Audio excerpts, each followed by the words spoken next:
Hello everyone. I just got back from two great seminars.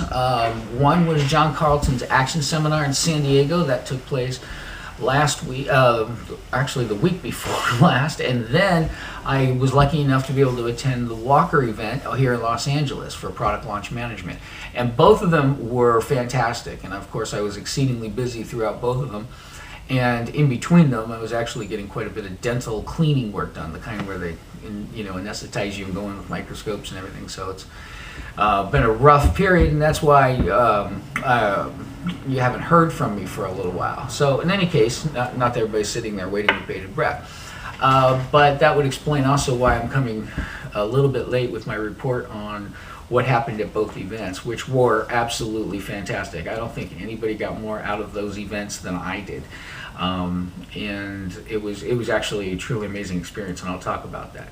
But in creating this post and this blog, I often get, I wanted to answer a question that I get surprisingly frequently.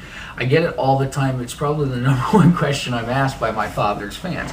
So for those of you who don't know me from the Gary Halbert letter, go to thegaryhalbertletter.com and you will see the best site with free, real, effective marketing advice on the internet. And it was created by my father, and it's a collection of his writings from a newsletter he created, which he liked to say was cleverly called the Gary Halbert letter.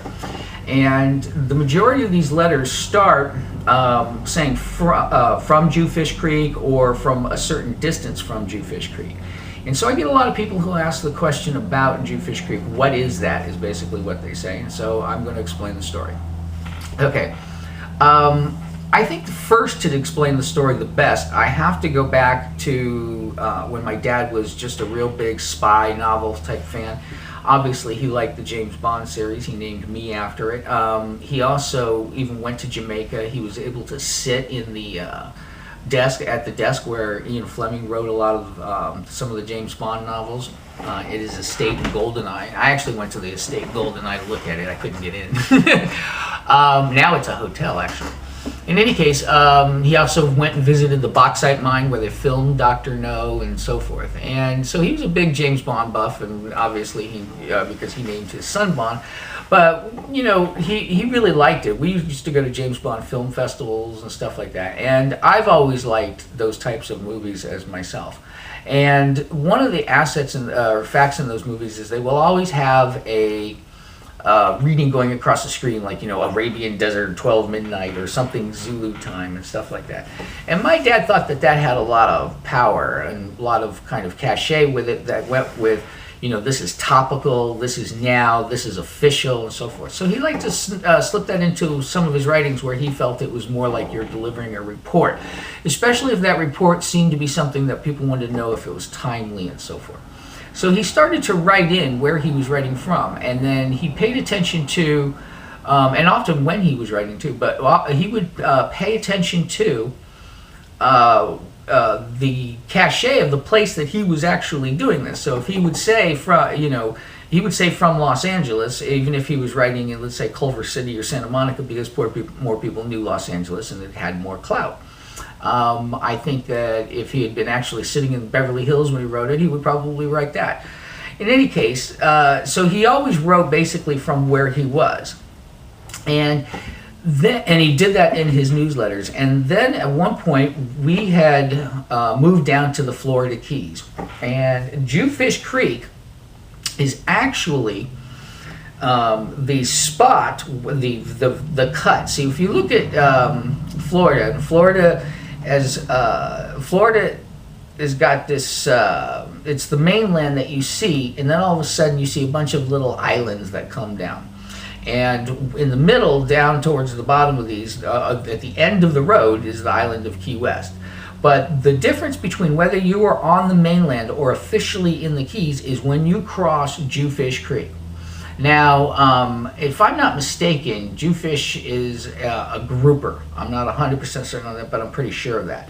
And it's actually a creek, which is the creek is actually just a space in between the two islands. Okay, well, actually, in this case, what's officially the mainland and what is officially the Keys.